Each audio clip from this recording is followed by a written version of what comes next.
Wow. Wow, this is some really deep stuff. I don't know what just happened, but something happened inside of me. Something snapped, something. I wasn't expecting that either. Sorry. It's okay. It's all right. It's beautiful.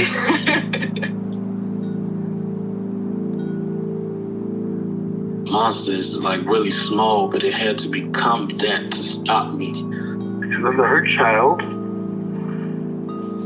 became present when you mentioned it. And I didn't realize this until now. There were things that I didn't remember until now. Funny, I haven't seen that before. It feels like I'm the monster. I'm kind of seeing images of things, of a world where they can exist.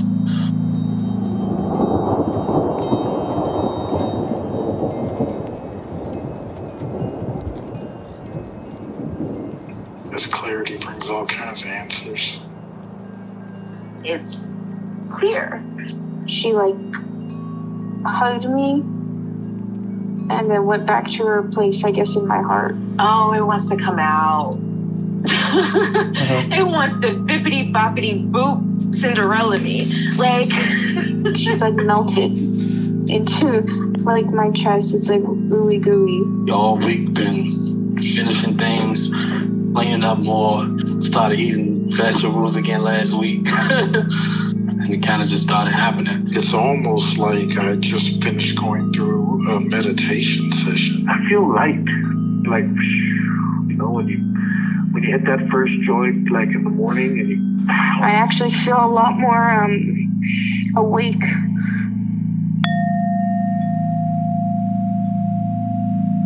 All right. Okay. Yes, last time. The guilty one. The guilty one. The guilty one. It was pushing down rage, and there were judgmental parts wanting you to only go to it with safety. Yeah, and I have had at least 3 occasions where I've been in contact with her, and I believe she's 8. The guilty one, and I believe she's 8. But we can leave it as for now. It's just the first time I was actually getting a massage, and I had nothing to do. Mm-hmm. And I was just started talking to her, and she was delirious. She was feverish with guilt. Mm-hmm. And I'm trying to kind of be sort of in contact with her now that when I'm talking, it's just not it's my head talking, right? You're trying to notice that I'm coming trying from to the heart notice that instead of the head. Yes. So it's not just my head talking about something I experienced, right, 5 days ago. But she was actually. It was so overwhelming that it was incoherent because. And when I got home, I think I wrote 6 pages. I don't write in my journal too much, but I wrote 6 pages, kind of tried to write down what she said, and I haven't looked at it since. And I don't have my journal here, so what I'm saying now is just me. But it was everything she did. She was a horrible person, and she went into everything. It was like, I don't love my mother. I'm a horrible person.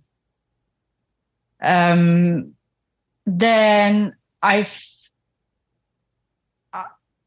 try to love her, or I try to pretend I love her, or I try to pretend to do something good for her,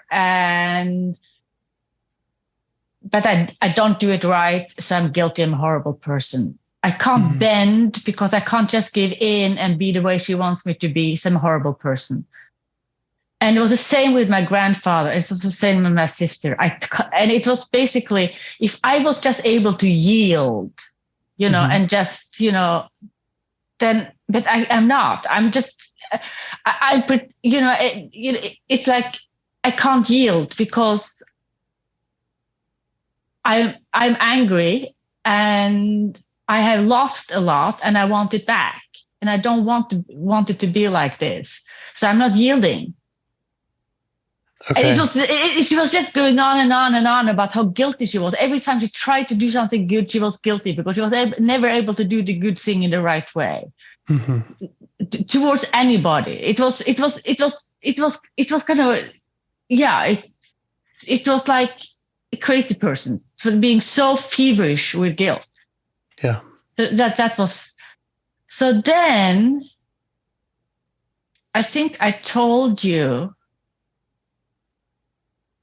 that I have a hard time getting, I used to be a really early riser. And when I wake up, boom, I'm up, right? I'm up, I make my coffee, either I go out running or I do something, I'm kind of up, da, da, da, boom, boom, boom. But the last month and a half, I haven't really wanted to get up. And I get up later. I don't have an alarm clock. I don't want to put on my alarm because then I get anxious. I don't.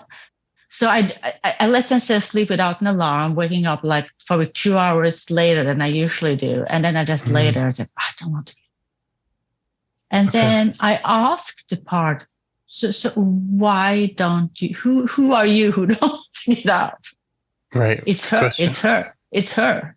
Okay. She doesn't want to get up because she just wants another reason to feel guilty. Because whatever she does, if she just opens her mouth, she feels guilty because it came out the wrong way. She can never do anything right because she's always guilty. Always guilty. Whatever she breathes, she's guilty. Yeah. Okay.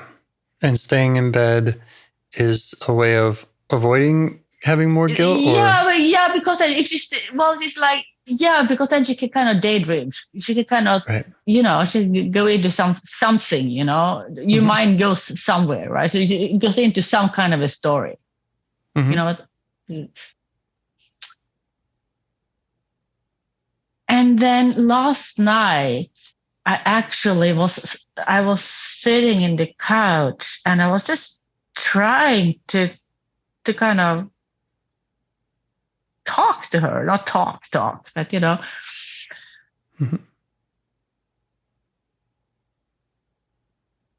and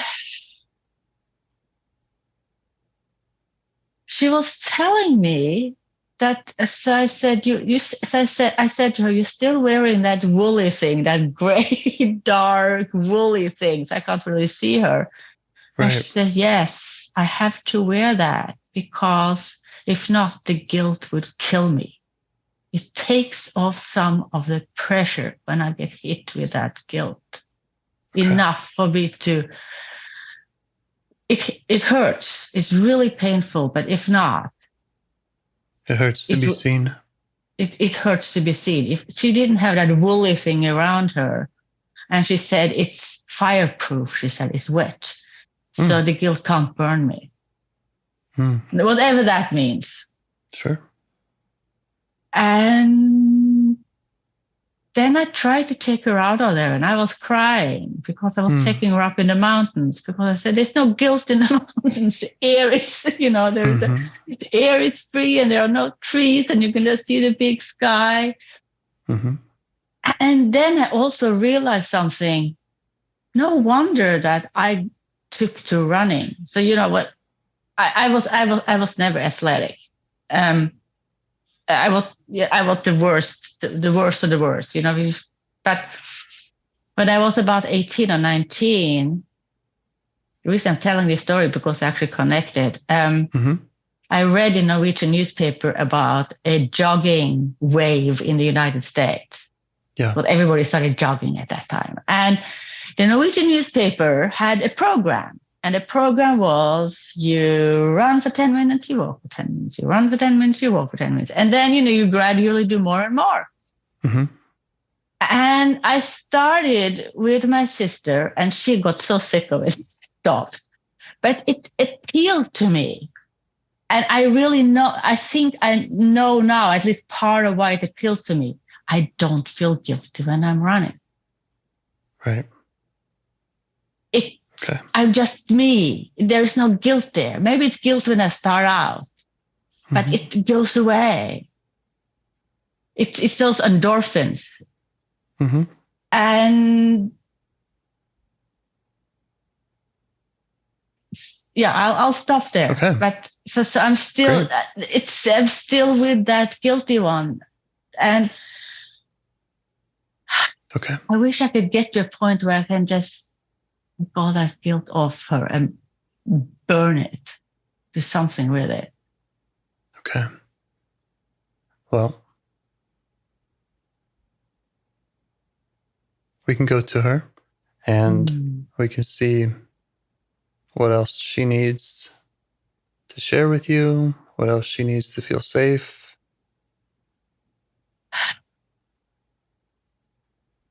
Well, so the bottom line is that her protectors are making her feel it's so ingrained that guilt is the first or one of the first feelings that come up whatever she does. Mm-hmm. Yeah.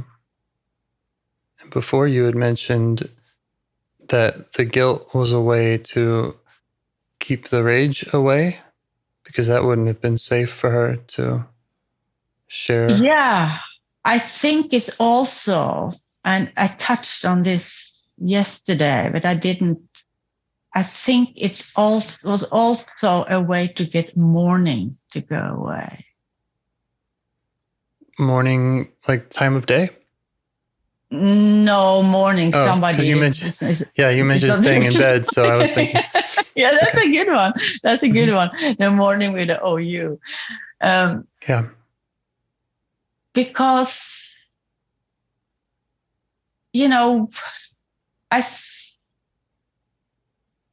so like I said last time, my propensity to attach guilt started really early, right? It was something that started early. It stuck to me really early. But it feels like when I was 7 and 8, it kind of was an avalanche. It just grew like kind of out of proportion. Okay. And then it just stayed there. And it seems to me that, first of all, I lost my father. I mean, my father was the only person I loved. I was taken away. When I got back to him, because he had stored all his feelings in his icebox because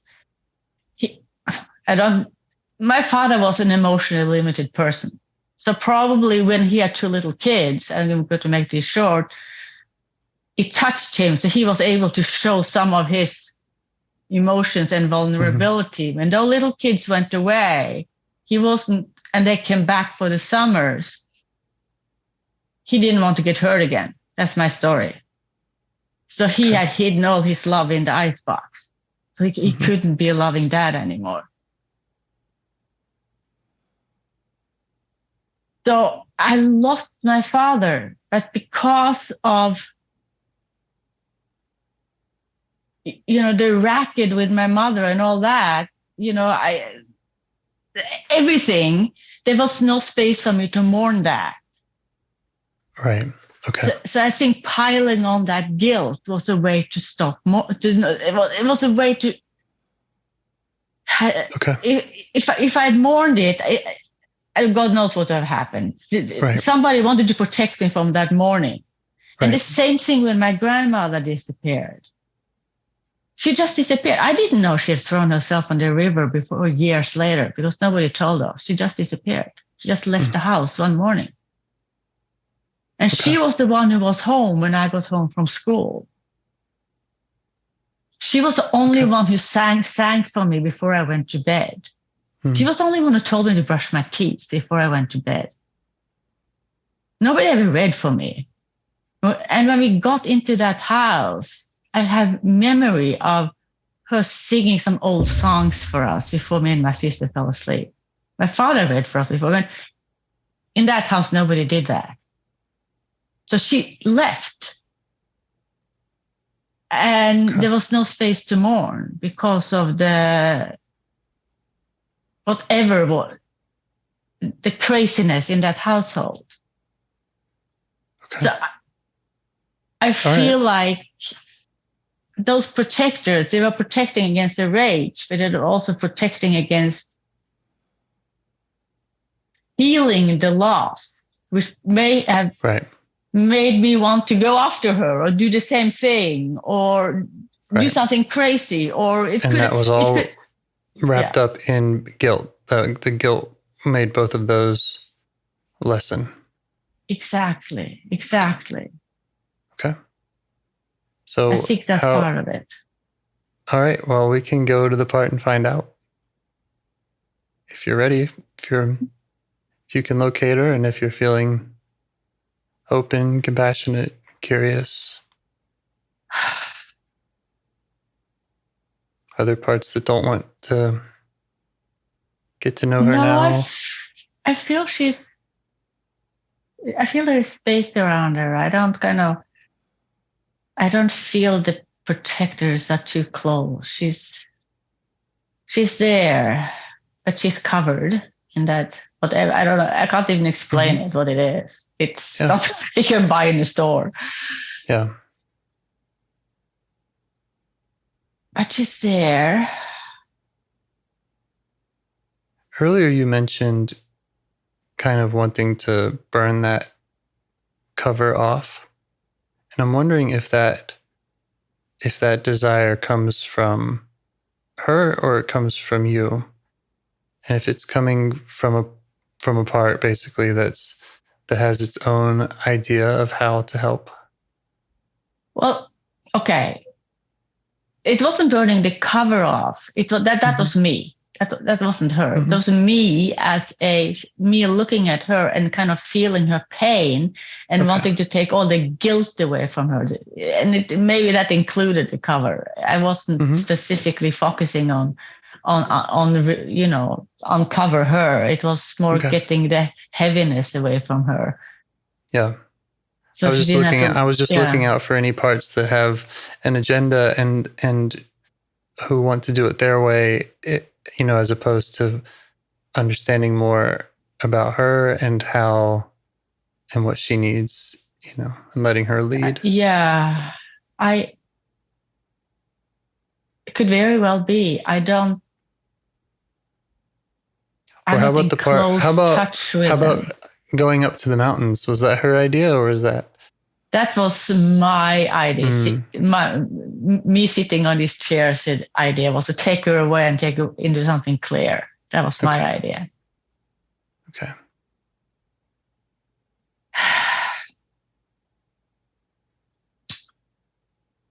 And I get it. I mean, we want to help her. Yeah. I just wanted to take her there. And the process does involve unburdening, which is a lot like taking things off and going to a nice place. So, that's. I'm just looking out to see if there's any agenda part that has a more of a prescription that's not right now. Yeah. Co-created with her.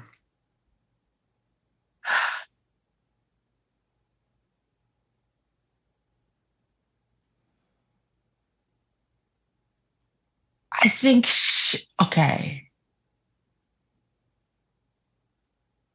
I think what she is longing for right now, many things probably, but it feels that she's longing to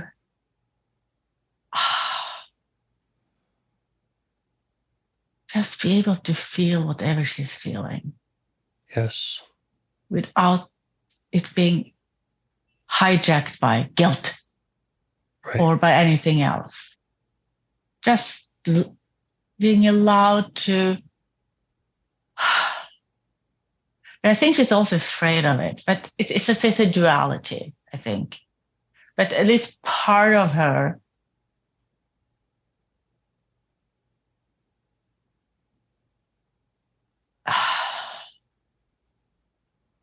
Is this coming from her? What you're telling me? Gosh, it's so hard because I'm so close to her. It's so hard. Yeah. Is she aware of you? And does she feel Oh, yes, it's okay. like she can share with you now?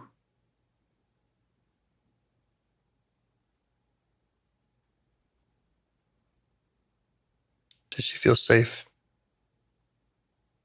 She does feel I am okay. She feels okay. She doesn't think I'm dangerous, Mm-hmm. but she does feel I am pushing a bit, I think. Yeah. Even if she realizes that I have good intentions. Yeah. Okay. Great. And how do you feel about her saying that? How do you feel about slowing down, learning more about? It's so hard though. Yeah. I hear it, Mm-hmm. and I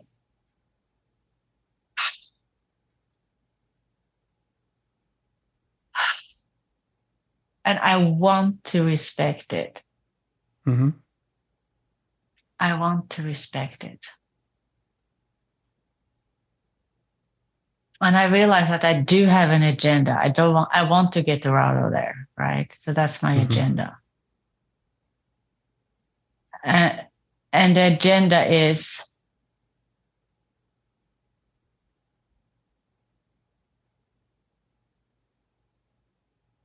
it's not totally well, both of them. She's me. So but it's not totally for her. Mm-hmm. It's also for me. Okay. You understand what I mean? I think so. I mean, the parts I mean, what I mean is that if she wasn't so strong in me, my life would be easier now too. Right. Sure. Yeah. So it's a kind of a dual agenda that, Sounds like a very self-like part. It has it wants people to be happy, right? It wants her to be happy. It wants and it wants to help her out. Yeah. Mm-hmm. But my heart is bleeding. Okay, so my heart is bleeding for her that she is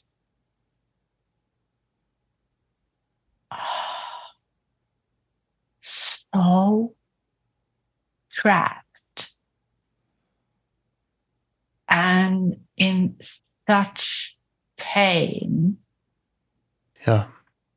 And so scared.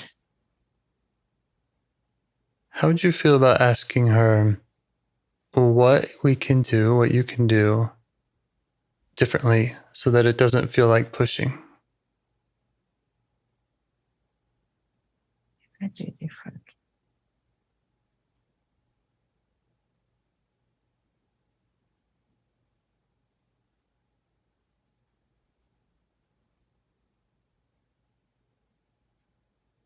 She's saying, don't think so much. Yeah. Okay. So maybe there's a thinking part, maybe a connecting the dots part, or a part that wants to tell the story, perhaps. Yeah. Yeah. Okay. Yeah. Would it be possible to find those parts and ask them for space? Yeah.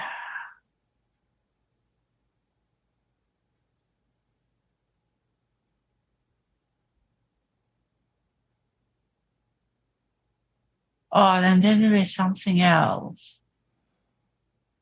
She's saying, why can't you just accept my pain? Just accept that it is.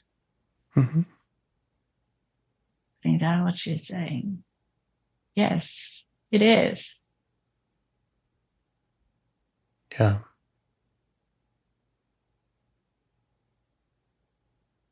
Yeah. So I wonder if there's a way to both accept it and want her to have peace. Yeah.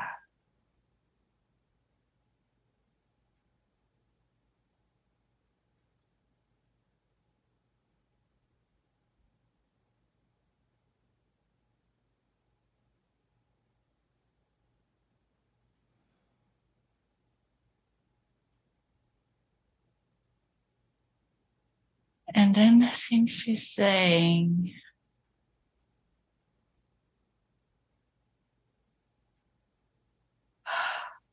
asking me to take her lead in her. Mm-hmm. Well, that's the same thing as you said. Mm-hmm. What she wants. I mean, how? No.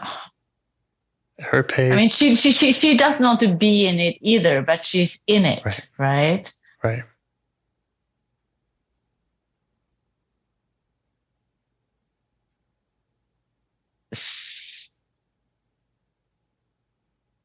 So she doesn't want me to suggest ways for her to get out of it. Okay. Are you okay with that? Yeah, it goes against my goes against something that's deeply ingrained. I got that part too. It's like, what do you mean? I have the answer. Yeah, no, I might not have the answer, but you're not fixing things for people, you know, like you're making it, you know, it's right. So I'm going to ask my part that's like that for space.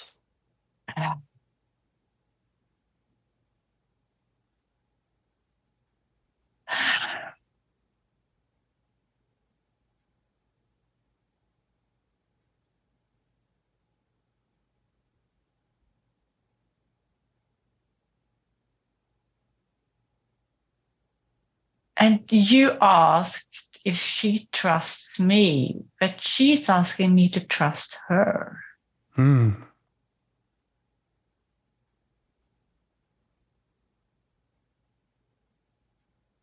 Yeah. And how do you respond to that? How does that feel?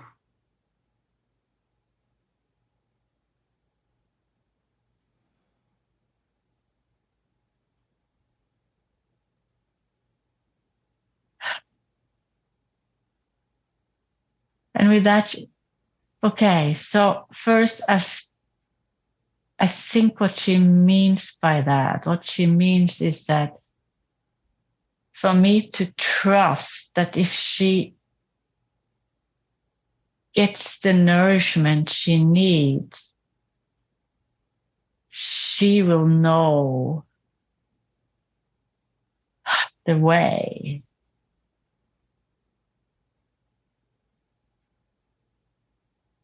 Yeah. But she has to decide, she has to, but the ask has to come from her. I can't like give her broccoli. That may not be what she wants. Right. Yeah, which is completely normal. That's kind of, we assume that exiles know what they need to heal. Yeah. Okay, so she asks me to just trust that she knows, even if she's not able to express it, or not, even if she's either not able or willing to express it, that she knows it. That she knows. That's what she wants me to trust. Yeah.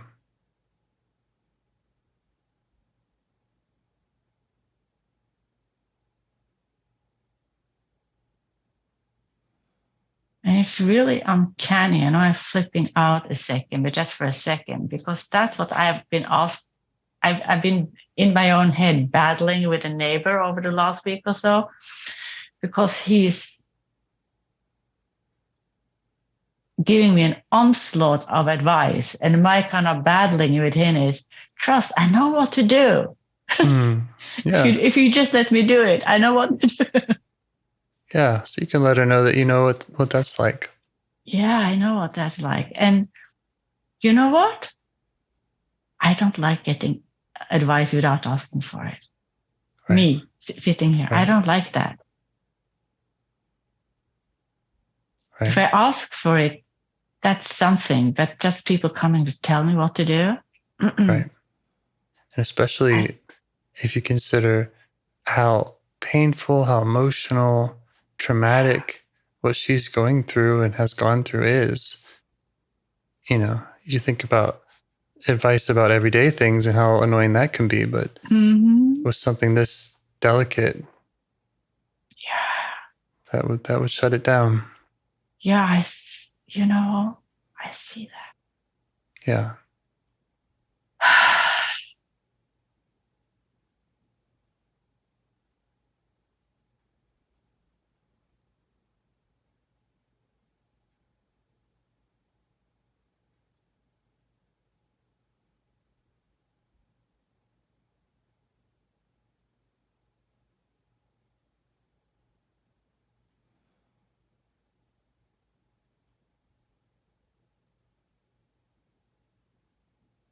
I think it's her saying, though. I'm not sure because now if I'm part of it or not, it feels like it's her saying that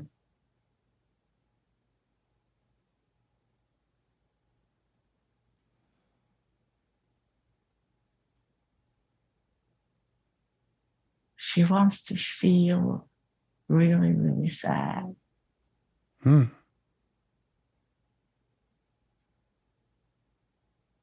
Yeah. She wants to feel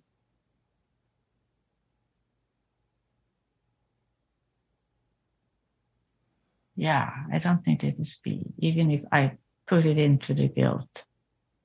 Well, she mentioned the creation of the guilt. I think you had talked about mourning and how she wasn't able to do that. I think she feels like she just wants to be allowed to be sad.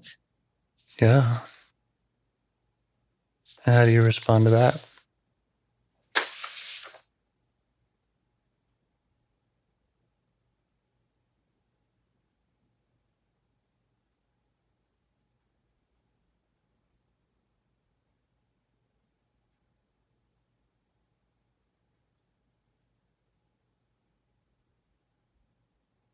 So I have one part that says yes.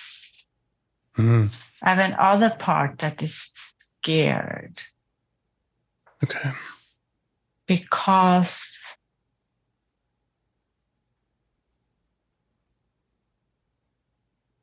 I have been here many times, not with her, but otherwise, that I stop before I get to the bottom. Because I'm afraid of if I go to the bottom, I won't get up again. Right. Okay. So that is probably a protector. Yeah. So it's looking out for you being overwhelmed by the sadness. Yeah, being overwhelmed by the sadness. Past your breaking point. Yeah. Check with the young girl if she understands that, and if she could, when she's sharing her sadness with you, make sure that it's not so much all at once that it's overwhelming. See if she would be willing to do that.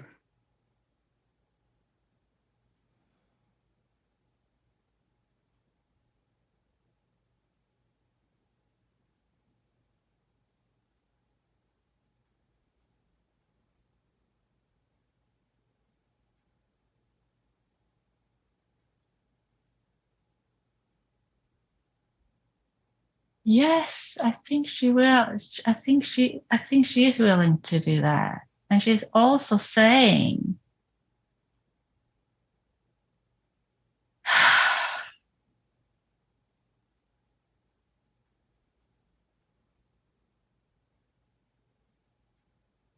is she saying this? Well, I didn't say anything, so it must be her. But how can an 8-year-old be so wise? That's what puzzles me. She's saying that she doesn't only want to feel the sadness, to drown in to drown, Mm-hmm. but she wants to feel the sadness because she wants to feel the value of what she loves. Yeah. And that is the value. That was something she had. Wow. And it's in some way it's still there because it never goes away if you had it. Right. On some level, you know? Yeah. How's that scared to get too sad protector? Is it okay with that negotiation you made with the? Yeah. Okay. Yeah. Yeah. It's kind of a different way of looking at sadness. It's not to disappear, but it's in a way to mourn something. To mourn a light that at least temporarily, not only temporarily, but to mourn something that was good, something you wish you had again. Mm-hmm. Okay. And what else does she need from you, if anything, to create that space and start that process?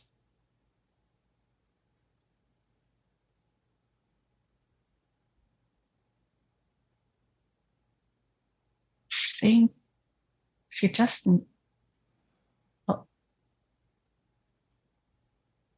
she wants me to sit with her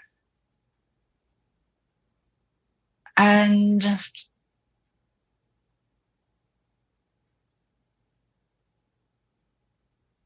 let her share. Mm-hmm.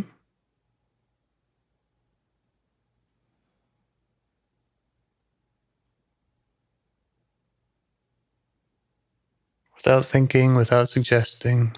Yeah. Okay. How's that sound to you? No, that sounds right. Sounds good. Okay. When do you want to do that? Do you want to start now with her? Check with Do her? we have time? Do we have time? I do. I don't know what time. I don't know what time it is. I never look. It doesn't matter to me what time it is. I have all night.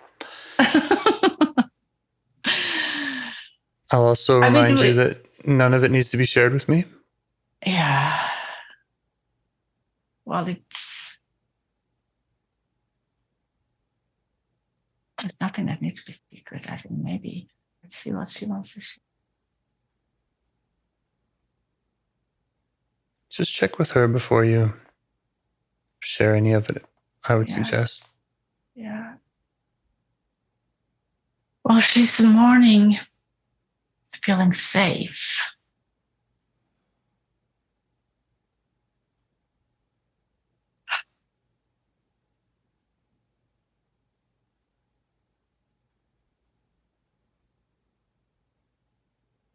This morning,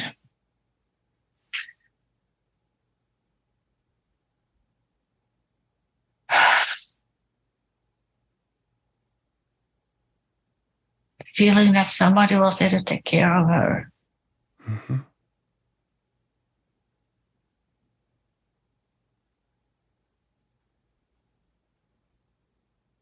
This morning, not feeling seen.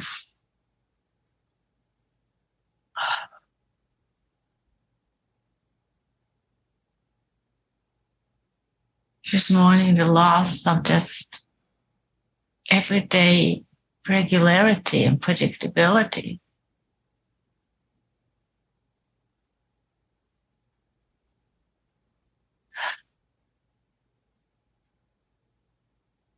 And how are you doing on the don't get too sad, don't go too far scale? Doing all right? I'm doing fine. Okay.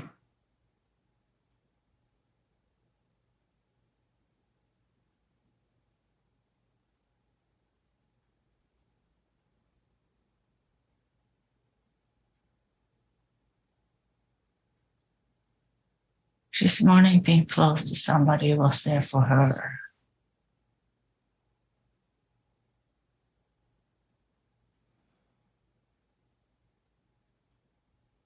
She's mourning not being so self-conscious and so protective.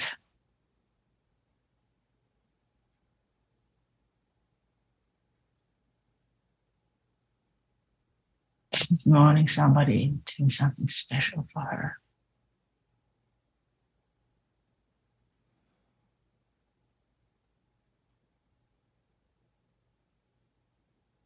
Good morning. Just feeling like a normal kid.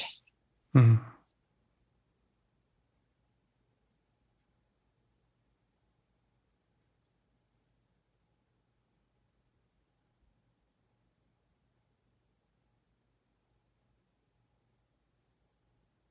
You okay with the way she's sharing all this? Yeah.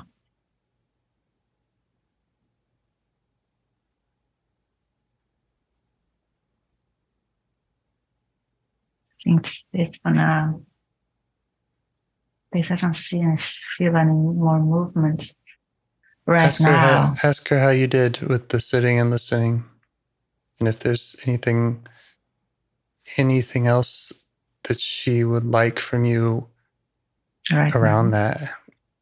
Not necessarily right now, but just maybe we can get a score from her on how your sitting and listening was.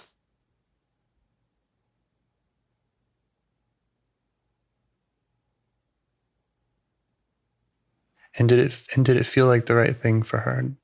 She's what she said she wanted. Yeah, I think it felt like the right thing for her. I don't think she has any regret. Great. But I get the feeling that she thought I was a little bit too emotionally involved. I don't know that, but I can't be more distant to it. Maybe I can. Yeah, we could just ask more about what she means and what she needs.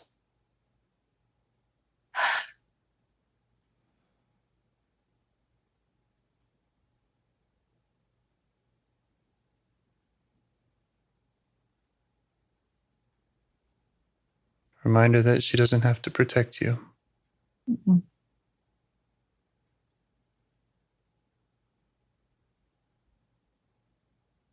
I think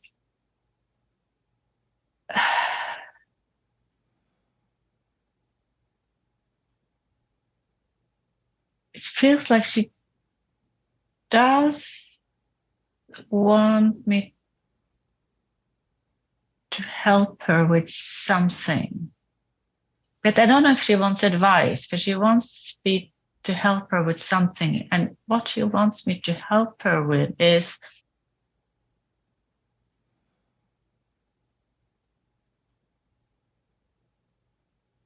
to find a way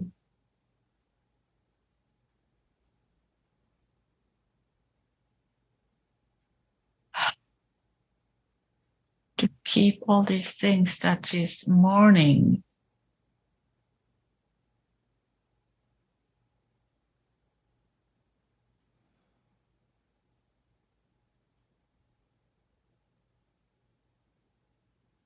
to kind of make them into some kind of lights.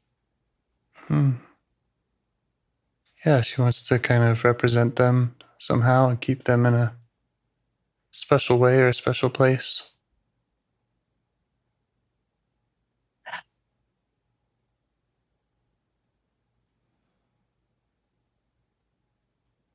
I think it's more that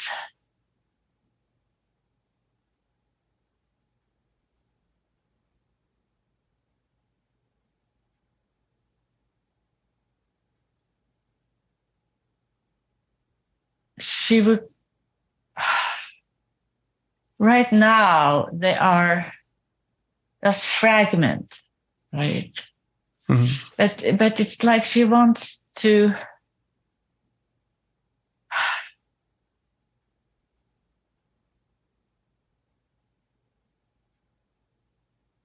She wants to make them part of her in a way that I had those things once. Right. She doesn't want to lose them and forget them. She doesn't want to lose them. She wants to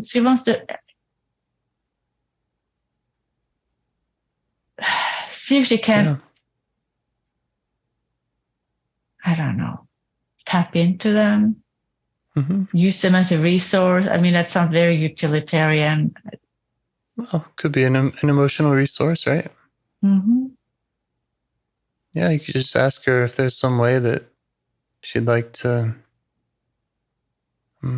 externalize them, make a memento, make a totem,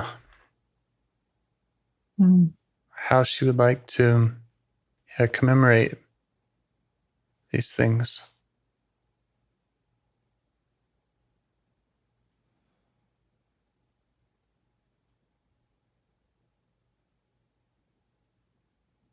She doesn't know yet. Okay.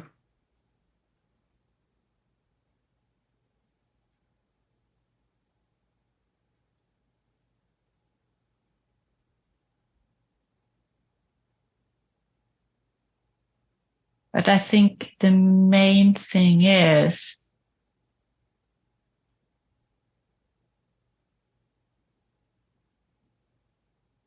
I think she realizes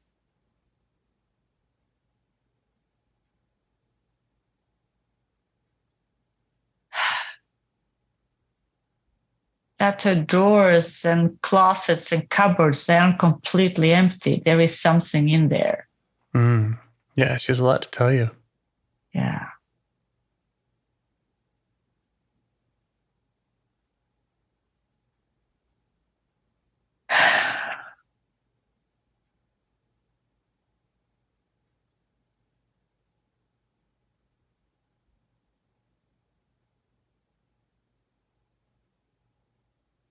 I have no idea what this will lead, but I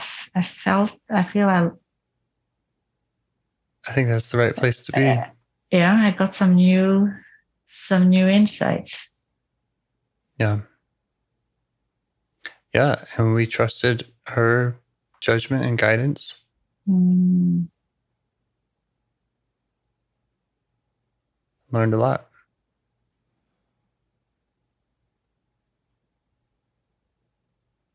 You can check that out with her. Again, just how was that for her? How might you do that again in the future? Get back to that place with her. Yeah, the place. What else does she need? Yeah.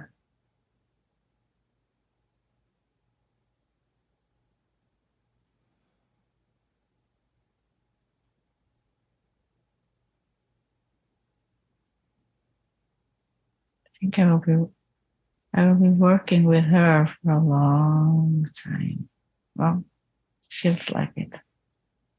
Well, that's great because all your parts are with you forever. So you can work with them or against them, you know?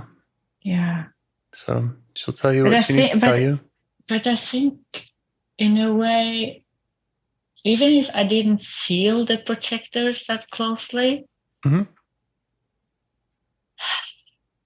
I feel I would like to get more inside them too, because one thing is thinking that I understand intellectually. Yeah. That they put the guilt there to prevent her from, from feeling all this stuff, right? Yeah. But there is there is a lot of life in those too. That they're Right. just not. They're not cardboard. They're Right. The depth of her experience is so much richer than any story that you could come up about it. Yeah, and there is a lot of intensity in those protectors too. That there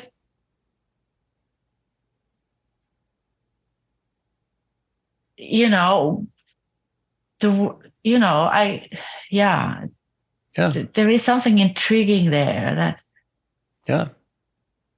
So what would you call those protectors? Storytellers or connect the dots? Call them. Those are psychologists. Psychologists. The protectors that okay, so maybe we are talking about different things. This is what I was thinking about, are those protectors that with a red flash, you're guilty comes up. What is really the substance of those protectors? They must be carrying on some big fears of themselves. They must be pretty scared themselves to get that, because that's pretty heavy duty what they're doing there. Right. Yeah.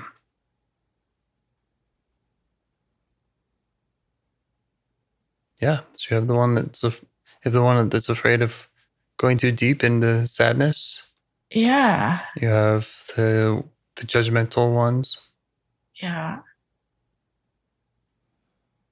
Yeah, it's important to get to know each of them.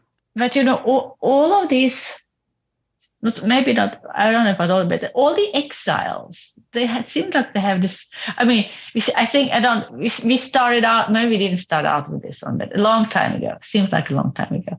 There was a selfish one, right? But that selfish one was also feeling guilty, because if you feel selfish, you feel guilty for feeling selfish. So they are all they're all connected. Yeah. Well, I don't know if I feel like, we're getting closer to the really deep ones.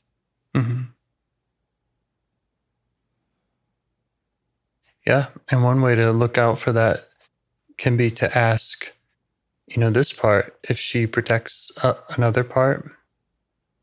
Yeah. But I also, if the answer is yes, then now you have two exiles in the room, and makes it harder to just work with one. Yeah, and it all started with a little baby, and it's almost like that is the origin story. That was where the guilt started. Okay, so I want, to me this seems like true right now. Maybe in 5 years it's not true anymore. I don't know. In less than that, but it feels true to me, authentically true to me, that when, because of what her mother did, she rejected her. She wasn't safe, and that rejection carried through to the guilt later on, and was kind of the origin. Yeah. That then got piled and piled and piled and piled. The way to help with that is to go to these exiles and to witness them, just the way you did with this last one. But she won't remember that one, because this one is, I think it's 8 years old. So it's just. Yeah. So you have your work with this one ahead of you, and you have others to connect with. Yeah.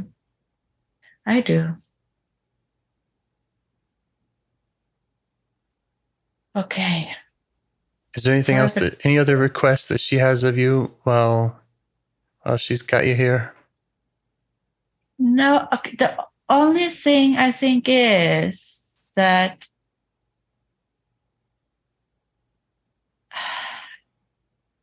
I think she asks me to pay attention to when I want to help her. She's saying it's nothing wrong in you wanting to take me to the mountain. But pay attention to that it comes from me. Mm-hmm. Yep. Yeah. And that, if I really, and what she really need, and she's not, she's not rejecting me because I do that. But she said that isn't what will help me. For her. Right. That's not what will help me. Right. So that I kind of pay attention to that, and then try to just be with her and let her take the lead. Yes.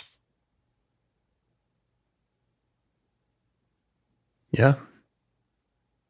Just sit with her and listen.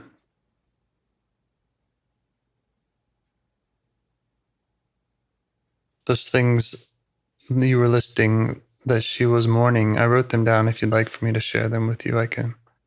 Yeah. Send them to you. That would be nice. Okay. Yeah, thank you. Yeah. Glad to be with you on this journey. It's really incredible. It is incredible. Sometimes, it's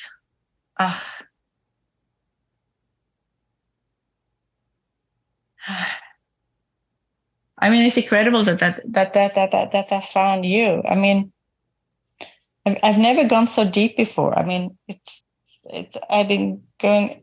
Some of the things that I discover, of course, I've touched on and I know, but I know them in a different way. Yeah. Yeah. Well, I will give the credit to IFS. And that was my experience. Never gone so deep before. Yeah. And I want to share this. So. Thank you. Yeah. Okay. Feel complete for now? Yes, I do. Okay. I look forward to hearing from you soon. I'll send you another link. Thank you. And you have a good weekend. Okay. You too. Bye. All right. Bye. Do you want to help bring more self-energy to the world? If you'd like to participate in calls or help out with this project in any way, I'd love to hear your ideas. Join the Discord server or contact me at james@liveifs.com. A huge thanks to our audio engineer, Yvonne, for your care and diligence in editing the calls. To every caller for your courage in sharing some of your parts. And to anyone out there getting to know their internal system, keep going. Who knows, that might be the most selfless, helpful thing you can do for others, and you're the only one who can do it. If you'd like to see us reach the largest audience, we must please the almighty suggestion algorithms at iTunes and YouTube, and they don't care about the power of IFS. They're looking for likes and shares and comments, and the sooner the better. Follow the links in the show notes right here in your podcast player to make your wishes known. And now, a minute of meditation. Or if you prefer, pull over. You can do it in 60 seconds. Just click one of those links. They're right there, and give us a like or a 5-star rating. It would really help. If you think this project is helping people, you're helping people by sharing it. Thank you.